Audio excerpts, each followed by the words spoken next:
पुत्र होना भी मेल पेरेंट के ऊपर डिपेंड करता है। कहते हैं माँ बाप का कर्जा उतारने के लिए बेटा आता है।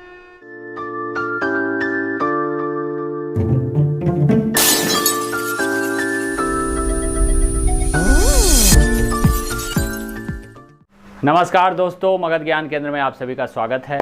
और आज एक वीडियो सुने तो उस वीडियो में जो बताया जा रहा है वो आप देख लीजिएगा। बताया ये जा रहा है कि पुत्र कैसे होता है और क्यों होता है। तो हम आपको साइंटिफिक जो रीज़न है वो हम पहले बता देना चाहेंगे, बाद में वो आप वीडियो देख लीजिएगा।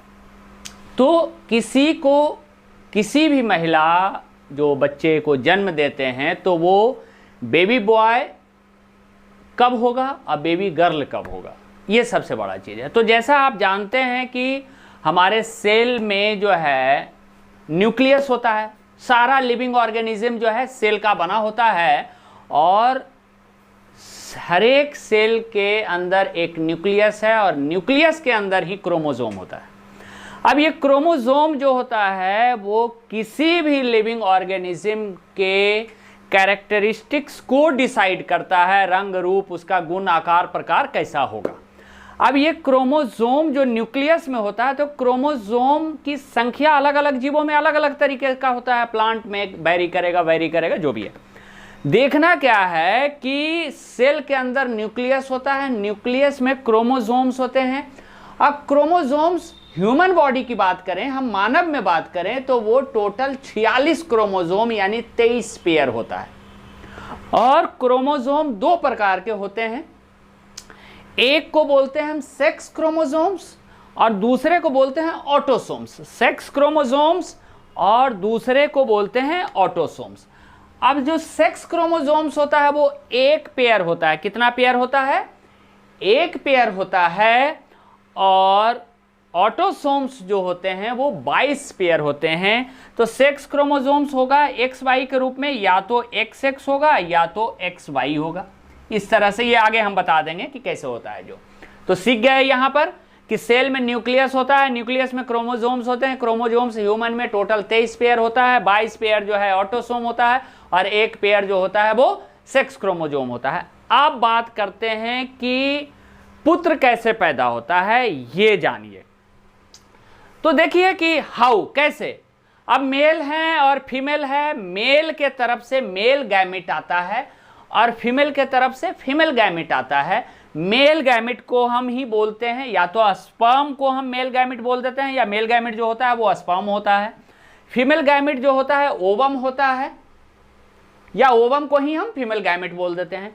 अंडाणु और शुक्राणु, आप हिंदी में यदि बात करिएगा, ओवम जो है अंडाणु को कहते हैं और स्पर्म जो है वो शुक्राणु को कहते हैं।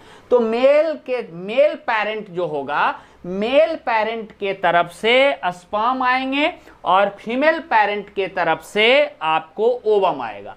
अब बात रहा कि जब दोनों मिलेंगे तो जायगोट बनेंगे, और स्पर्म और ओवम के मिलने पे जायगोट बनेंगे। अब होता क्या है कि 46 यानी कि 23 पेयर इधर भी क्रोमोसोम है, 23 पेयर इधर भी क्रोमोसोम है।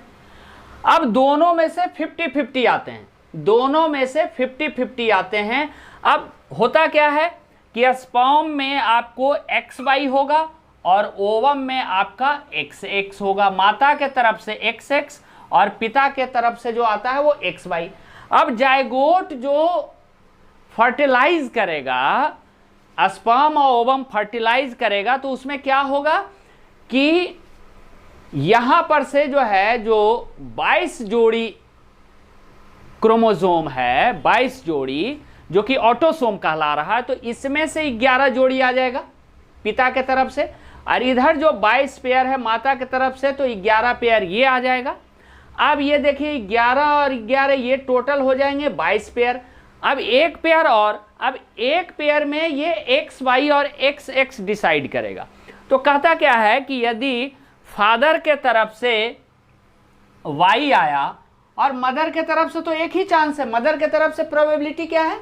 X ही है, तो ये आपका XY हो गया, यानी कि बेबी बॉय होगा। यदि फादर के तरफ से x आया और मदर के तरफ से तो चांसेस ही है कि x आया, तो कहता है कि पुत्र होना भी मेल पेरेंट के ऊपर डिपेंड करता है कि मेल पेरेंट के तरफ से यदि Y क्रोमोसोम आ गया, Y सेक्स क्रोमोसोम आया, तब वो पुत्र पैदा होगा, अदरवाइज अन्य केसों में पुत्री पैदा होगा। तो अब ये देख लीजिए कि समाज का एक पहलू और है कि कैसे बताया जा रहा है समाज में कि पुत्र कैसे पैदा होता है। तो इस वीडियो के साथ छोड़े चलते हैं। जय हिंद, जय भारत। किसी स्त्री के बेटा नहीं होता, इसका बहुत बड़ा कारण है। क्यों? ये कि जिसको बेटा होता है ना, तो आप बताइए कि पुत्र क्यों होता है? कहते हैं मां बाप का कर्जा उतारने के लिए बेटा आता है। ईश्वर का विधान क्या है भाई? बैंक से बाप ने कर्जा लिया है और बाप मर गया तो बैंक का कर्जा कौन चुकाएगा? बेटा। यह कानून है, हाँ या ना भाई? बाप का कर्जा बेटा चुकाता है, रियल है, वो चुकाना चाहिए, ये बेटे का फर्ज भी है, कर्तव्य भी है। बाप का कर्जा बेटा, बेटा क्यों आता है? कर्जा चुकाने के लिए। भाई जिसके सिर पे कर्जा था उसका बेटा आया, जिसके सिर पे कर्जा था ही नहीं उसको ईश्वर ने बेटा नहीं दिया कि तेरे झंझट क्यों पाले, तेरा तो कर्जा ही नहीं है।